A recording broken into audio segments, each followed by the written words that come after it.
Assalamualaikum warahmatullahi wabarakatuh. Baiklah, saya Sri Mulyani dari kelas 4D jurusan PGSD. Nah, di sini saya akan menjawab dan menjelaskan dari soal-soal UAS mata kuliah Kepramukaan dan UKS SD.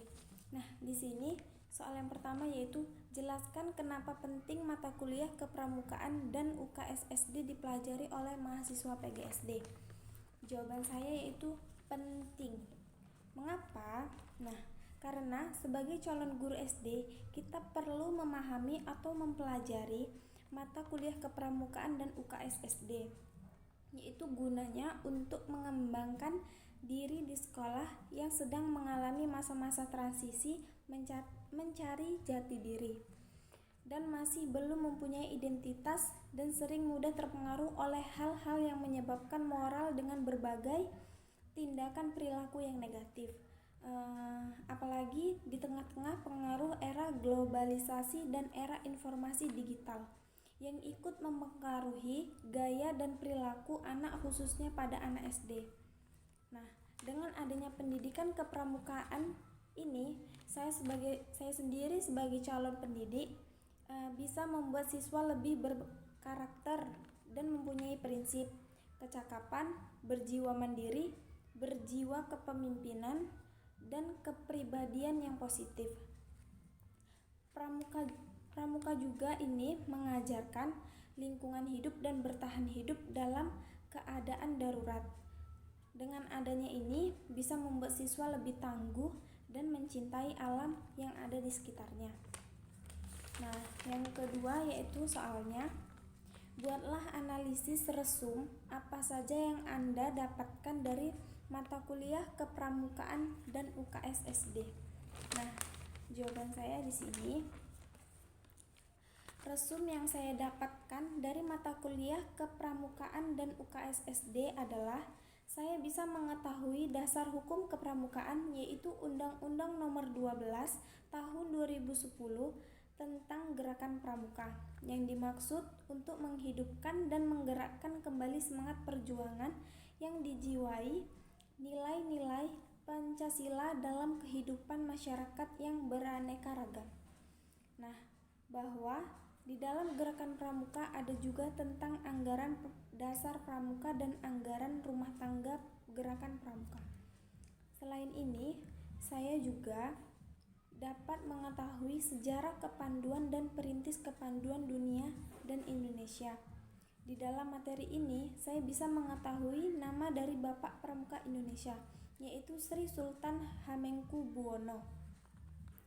Selain itu juga, saya bisa mempelajari mengenai kode kehormatan kepramukaan, yaitu Tri Satya dan Dasa Dharma Pramuka.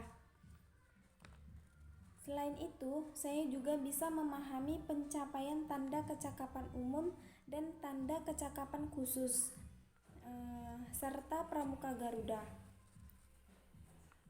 Memahami sistem administrasi gugus depan, memahami peran dan tugas pembina, pola pendidikan kepramukaan. Nah, di dalam materi ini kita bisa mempelajari pengertian, tugas, tanggung jawab, peran, pola umum, dan pola dasar dari pembina pramuka. Selain ini juga, saya juga dapat mempelajari dan memahami tata cara upacara kepramukaan, mengenal obat-obatan dan pertolongan pertama pada kecelakaan, yaitu P3K. Di dalam materi ini, saya dapat mempelajari tentang obat-obatan alami, pengertian P3K, maksud dan tujuannya, cara-cara melakukan P3K, dan lain-lain. Selain ini juga, saya dapat memahami teknik pembuatan peta, memahami kode dan sandi, serta teknik kepramukaan dan aturan baris berbaris. Dari materi aturan berbaris-baris, saya bisa memahami gimana cara belajar melakukan PBB dengan baik dan benar. Nah, kita lanjut nomor 3. Soalnya, menurut pendapat Anda, bagaimana peran UKS itu di sekolah? Menurut saya, peran UKS itu di sekolah sangat penting, karena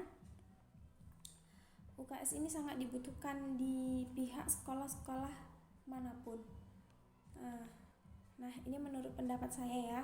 Peran UKS di sekolah ini sangat penting, apalagi UKS ini berperan guna untuk menciptakan lingkungan yang sehat serta menanamkan kesadaran hidup bersih kepada anak didik. Selain itu, UKS juga bertujuan untuk meningkatkan mutu pendidikan dan prestasi belajar siswa dengan meningkatkan derajat bagi kesehatan anak sekolah dengan memenuhi gizi sehingga mereka dapat bertumbuh dan berkembang dengan optimal. Nah, sekian jawaban dari saya. Lebih dan kurangnya saya mohon maaf dan saya akhiri. Wassalamualaikum warahmatullahi wabarakatuh.